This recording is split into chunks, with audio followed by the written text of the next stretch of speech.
आज जो मैं आपसे बात करने वाला हूं वो है डिजिटल पेमेंट के बारे में। देखिए आज कितना आसान हो गया है हर चीज़ पेमेंट करना, हमें पर्स ले जाने की ज़रूरत नहीं पड़ती है। पहले जब हम 2014 से पहले की बात है तो हम पुराने वित्त मंत्री जी की बात कभी कभी सुनते थे, तो उनका कहना था कि अब देखो भाई ये डिजिटल पेमेंट लागू नहीं हो पाएगा, क्योंकि इसमें क्या है जो रेडी वाले होते हैं उनके पास वो व्यवस्था नहीं हो पाती है कि वो फ़ोन से पे कर दें या बारकोड से पे कर दें, वो पॉसिबल नहीं है उनके लिए, तो ये व्यवस्था लागू नहीं हो सकती है। मोदी जी ने फिर शासन संभाला 2014 में, उसके बाद देखा अभी तो पूरा यही व्यवस्था चल रहा है सब जगह। मेरे ख्याल से दुनिया के 200 देशों में हर देश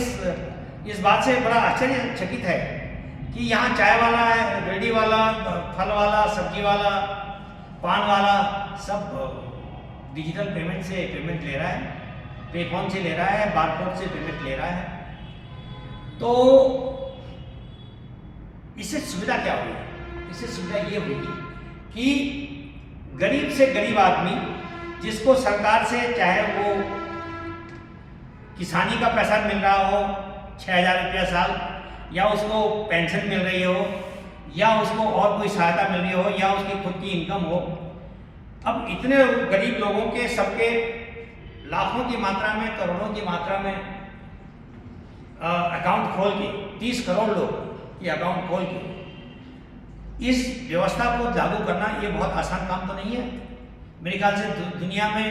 पहला ऐसा देश है भारत जिसने ये व्यवस्था लागू की है। इससे सुविधा क्या हो रही है? इससे सुविधा ये हो रही है कि अब किसी भी दुकानदार को नोट गिनना नहीं पड़ता,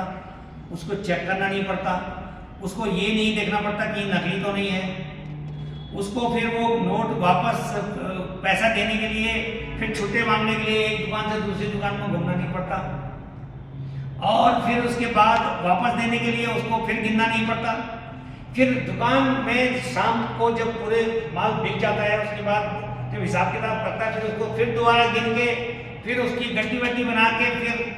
बैंक में ले जाने के लिए सुरक्षा व्यवस्था का मामला नहीं रहता, या सुरक्षा गार्ड को नहीं रखना पड़ता अगर बड़ा बिजनेसमैन है तो, फिर बैंक में जाके लाइन नहीं लगाना पड़ता, उसको अकाउंट उसको जमा करके उसकी रिसीट रखना, ये सब व्यवस्था नहीं करनी पड़ती। कितना काम बच गया, कितना सिंपल हो गया है बिजनेस, हर काम ईमानदारी से चल रहा है। और जब उस जमाने में जब 2000 और 1000 के नोट हुआ करते थे तो लोग उसका इस्तेमाल करते थे या तो होर्डिंग में, मतलब घर में छुपाने में क्योंकि ब्लैक मनी है, और या फिर घूस देने में, कमीशन देने में, वो बैग में लेके, ब्रीफकेस में लेके या जेब में ही लेके 2000 का नोट तो 20 में जेब में ही बहुत आ जाते हैं, ऐसे जाके घूस दिया करते थे लोग। तो ये डिजिटल पेमेंट से इतनी व्यवस्था सही हो गई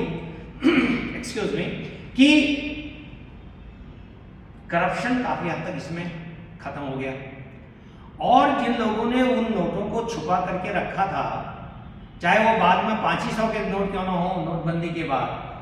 वो सब धीरे धीरे पकड़ना शुरू हो गए। और आज की तारीख में करप्शन होता कम है, बल्कि जो करप्शन किया हुआ पैसा इकट्ठा किया हुआ वो बाहर ज्यादा निकल रहा है, क्योंकि करप्शन हम देख रहे हैं हायर लेवल पर काम हो चुका है, नीचे लेवल पर अभी तक है थोड़ा बहुत,